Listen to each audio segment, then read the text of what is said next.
Unsettled. In today's episode, we're going to be discussing the farm base murder of Septic Tank Sam. Now, you've had a little brief look. How do you feel about it? It's a very brief case, this one. It is a very brief case. But it's also one that is still unsolved.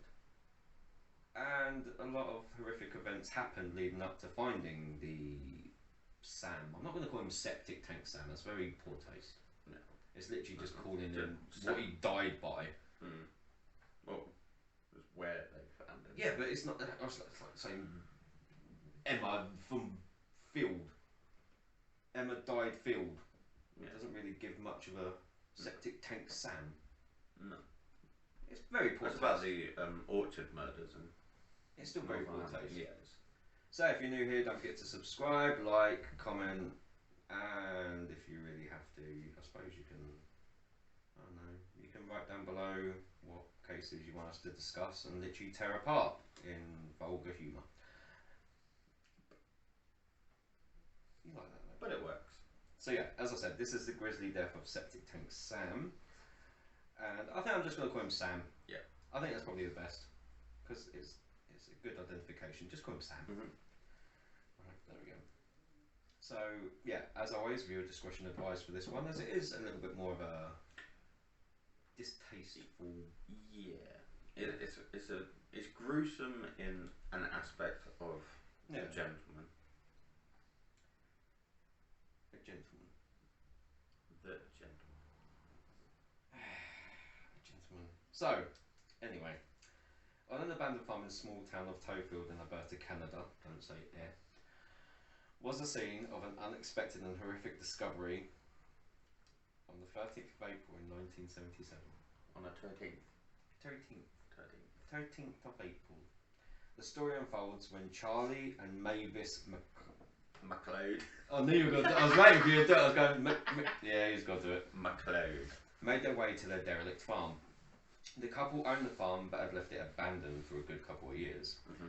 They had intended to search the septic tank for a pump but found something else. And as you can tell by the title, you can imagine what they found.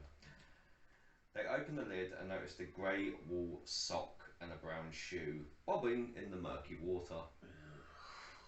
Upon closer inspection, they noticed a leg attached to it. Just a leg at this point. They instantly called the police officers and they arrived at the scene. They began to use ice cream pals, or in terms of this case, ice cream spoons, to scoop the gooey smelling liquid from the tank. What, you find it funny? The police turned up with ice cream spoons. See how serious this case is, and he's laughing at the fact police turned up with ice cream spoons. Like, what's so funny about that? Well, it's about the case of because it's supposed when they turn up with butterfly nets. So they've got a whole storage locker of weird instruments. Wonder what we're gonna need for this one. Get a big bucket. Get in the wheelbarrow. Get the spade. We're going digging. Right. Anyway, you still got the munchkins with butterfly nets in it, didn't you? With the Wizard of Oz, catching munchkins with butterfly net. It's an old video, go check it out. He literally laughs all the way through it. Anyway,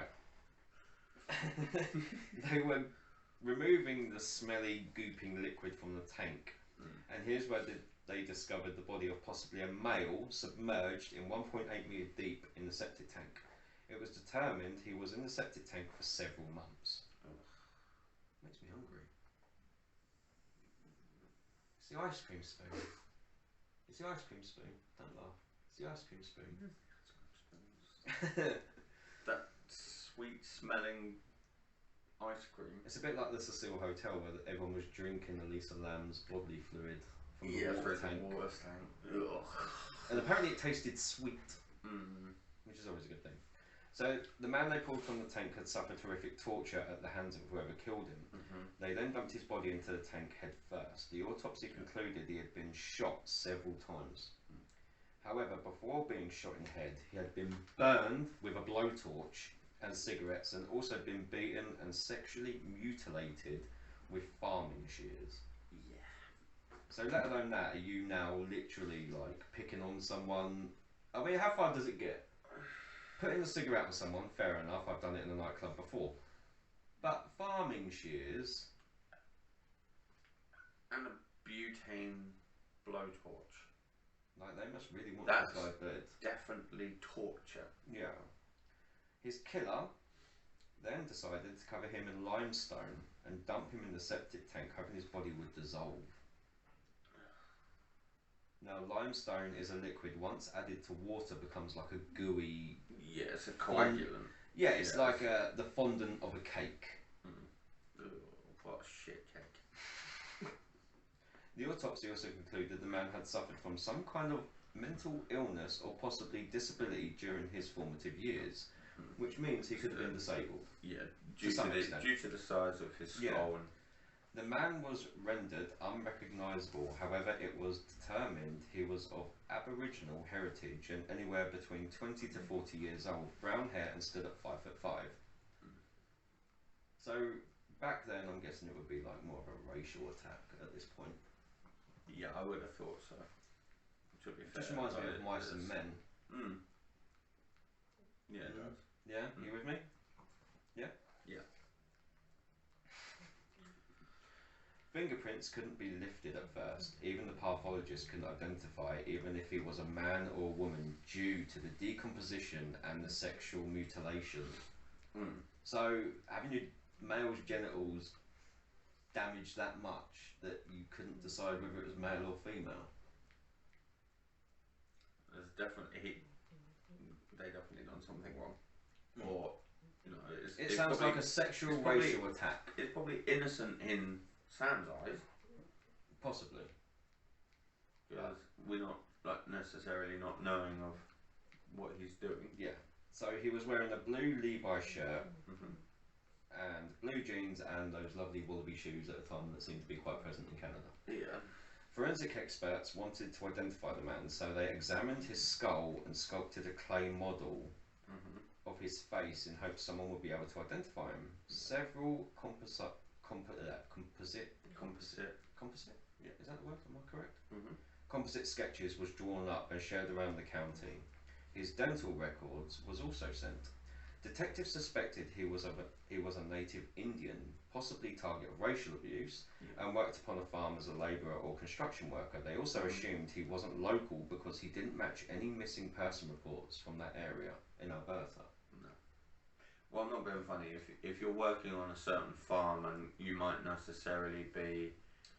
You could live there, then get a truck to go back home. Basically, you could go to work early hours in the morning back then, and like hot pickers. Well, yeah, like they would all pick you up in a truck and you would go to the field. Exactly. Like maybe, for instance, he may not necessarily been registered as a worker. Oh, so an illegal worker. You never know. Like there was, you know, plenty of times where you could go round to farms and, you know, you don't have to give any backstory. You just be like, look, I'm willing to work. I'm an able-bodied man. Yeah. I just want money. Okay, so over the years, many theories occurred as to who Sam was. Many believe he was killed for revenge, possibly sexual molestation. The sexual mutilation was indicate of this. So many believe that he was possibly, you know, like attacked sexually. He'd fallen for a girl or something. That possibly a white girl. Possibly and back at the time. Back then, not happening. Some say the killer must have known the area well, let alone the farm. Of course, like many cases, it eventually ran cold with no more evidence today as it did the day Sam was found. Yeah, well, to be fair, like back then, they're all close-knit communities on farms. Like, you won't necessarily, you know, if being, say, the typical it's like white a local person. It's like a local town would get rid of someone that isn't wanted. Yeah, they would get rid of the intruder or the person that they didn't want there. Okay, so as he was never identified, he was buried in an unmarked grave. So he was never given a official burial, which is kind of sad. It is very sad. It is kind of sad, but I would like to add, when they pulled his body out of the septic tank, his skin was peeling off of his body. Yeah, it was literally clean bones for the cheese coming off the grate, basically. So, despite this case being relatively short, I've come up with a theory, and despite what many believe, I think Sam had some learning issues. due to his disability. Mhm. Police noticed he had an illness, be it mental or so on. Yeah. So he could have worked as a farmer as a labourer because they will put in time and effort. Yeah. They will be not easy being to funny. work. Like he will not necessarily know his own strength. He will be that person that will be able to pick up quite a bit, like move around, just continually work until he drops. I also think, despite the limestone being used, it wasn't to decompose a body, but to erase all evidence instead. So once the skin comes off of the bone and the meat is left there, there's no fingerprints to have. No, it basically, as you said, it would just hasten decomposition. It would literally just like quicken up the process. So my main theory was it was due to racial abuse and attack on him, possibly for talking to a white woman. Weirdly enough, that's what we just discussed. Yeah. So the small community got together and made sure he somehow suffered for whatever misfortune he may have accidentally done. Yeah. I mean, I agree fully with you on that one. Okay, so if he's got learning disabilities and he doesn't understand, say, age of a woman who's not over consent, he may have been being nice. And people at the time taking it the wrong way. People back then wouldn't know someone's disability. No. In terms it wasn't more talked about and overwhelmed. It won't be widely known. I mean, if he's got the mentality of a child but the body of an adult, he sees nothing wrong in what he's doing. No.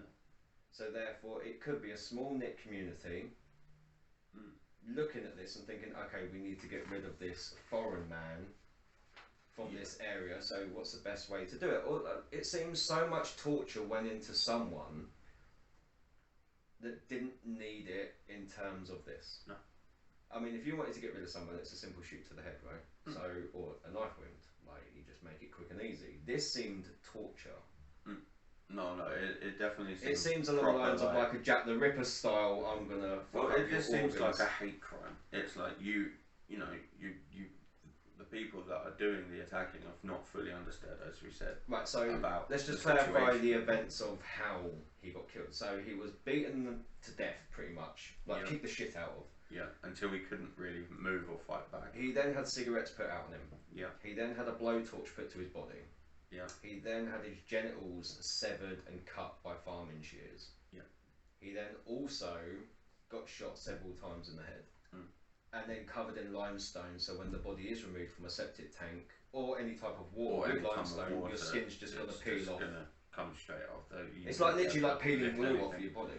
Well, it's literally like, as you said, just taking a glove off. Yeah. Like It seems a long way to go to kill someone off, unless he had done something wrong. But due to his possible disability, back then people wouldn't really give a shit. No. And because he was of foreign descent, they're not likely to care. No. So what are your thoughts below? I know it's a quick one, but we decided to get through it because, I don't know, maybe we'll tie it in with another episode. Or we can just leave it as this solid one, maybe a Monday's episode. I know, it just makes you sick, to be fair, doesn't it? Like, the history of people, like, they're all... Yeah, it's a good reminder of how people used to be. It's an instant, like, you shouldn't be doing this, this is wrong, you're now going to suffer. You're now going to suffer, and we're going to ultimately destroy everything about you and humiliate you. And then thinking about it, finishing it off. Thinking about it, that guy must have gone through so much torture. He would have literally. I hope all of those attackers, if there was more than one, died a very, very horrible death. Because that is disgusting. Wow. Yes. What an episode. Well, thanks, Will. You're welcome. What did you think of it? Leave a comment if you agree. Such an angry man. That is disgusting.